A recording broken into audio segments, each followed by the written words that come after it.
YouTube Oma Okta. Apa kabar kalian hari ini? Nah, kali ini aku mau buat video update dari sinking fund aku yang kemarin.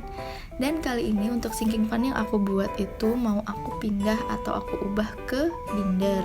Kenapa aku ubah? Jadi biar lebih praktis aja sih. Jadi aku bisa misahin antara budgetingku dan sinking fund aku gitu. Jadi sekarang aku udah punya 2 buku catatan. Dan aku mau sedikit share pengalaman aku selama aku ngebudgeting dan ngebuat sinking fund. Itu alhamdulillah banget, keuangan aku kebantu ke kontrolnya. Walaupun gajinya ngepas, aku masih bisa menata kebutuhan aku menyesuaikan dengan gaji aku. Dan aku juga sudah mulai nabung sedikit demi sedikit. Dan sekarang aku udah mulai nabung logam mulia dari uang dana darurat. Jadi aku sisihin uang dana darurat ini untuk ke emas atau logam mulia, karena kan emas logam mulia juga termasuk dana darurat gitu. Nah, jadi untuk budgeting dan sinking fund aku selama beberapa bulan kemarin itu, biasanya kan aku bakalan ngerasa bokek di akhir bulan, dan kali ini alhamdulillah udah nggak sama sekali, dan itu pun masih bisa nyisain uang di akhir bulan, alhamdulillah. Nah, untuk sinking fund aku sendiri itu udah menyesuaikan sama kebutuhan dan keinginan aku ya teman-teman. Dan di sini untuk tabungan aku udah aku kategorin menjadi 2, yaitu tabungan untuk primer dan tabungan untuk tersier. Jadi untuk primer itu semacam dana pensiun, dana pendidikan, dan pajak kendaraan bermotor. Dan untuk tersiernya itu ya seperti handphone, mobil, vacation, renovasi rumah, jadi seperti itu. Jadi aku membedakan antara kebutuhan aku dan keinginan aku. Nah, untuk pajak kendaraan bermotor sendiri ini kan cukup besar ya biaya yang kita keluarkan setiap tahunnya. Jadi dengan sinking fund seperti ini, setidaknya kita bisa ngumpulkan terlebih dahulu, nyicil-nyicil sedikit-sedikit. Jadi waktu saatnya kita bayar pajak itu kita nggak terlalu kerasa gitu ngeluarin uang sebanyak itu. Teman-teman pasti pernah kan ngerasain rasanya bayar pajak di bulan yang sama dengan nominal yang cukup besar. Nah, lanjut, aku juga lagi buat sinking fund untuk mobil. Bismillah, semoga bisa terrealisasi.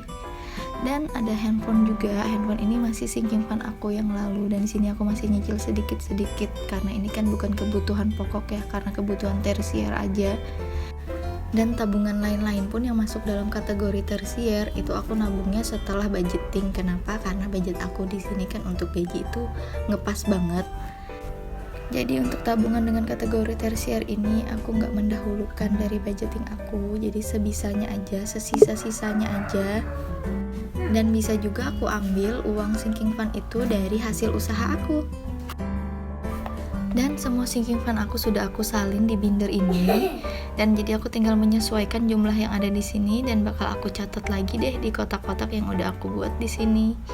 Jadi semua uang di sini itu udah menyesuaiin ya dari yang sinking fund sebelumnya. Kalau lagi nyatet sinking fund begini nih rasanya senang banget. Itu jadi kayak nggak berasa gitu punya uang segini. Lihat catatannya ternyata udah segini. Ya ampun, udah punya uang segini, udah punya tabungan segini. Alhamdulillah. Kalian juga gitu nggak sih kalau lagi bikin sinking fund? Dan semenjak aku bikin sinking fund dan budgeting ini, aku merasa jadi auto hemat gitu. Bukan pelit ya, tapi lebih ke hemat. Kalau kata orang, hemat dan pelit itu beda tipis. Tapi menurutku itu nggak begitu sih.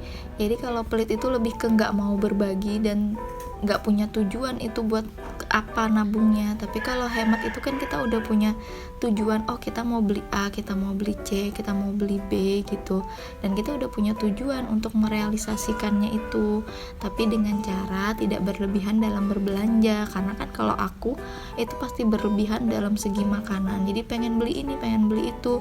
Nah kalau kita nggak kontrol itu bakalan bablas, jadi kita nggak akan pernah terkumpul sih.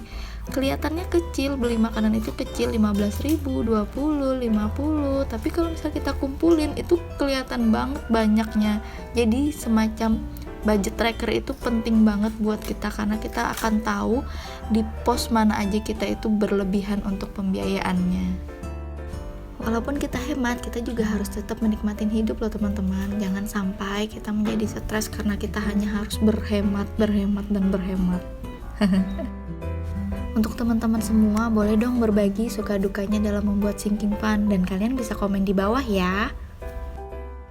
Lalu aku juga buat satu lagi tabungan untuk hasil usaha, karena selama ini kan hasil usaha aku gabungin dengan modal, dan kali ini aku mau coba untuk pisahin keuntungan aku, jadi aku tabungin deh di sini. Jadi tabungan hasil usaha, dan tempatnya ini dari tempat tahu bekas loh. Nah, seperti yang aku ceritain, aku itu ngumpulin sinking fund dari sisa budget yang sebelumnya.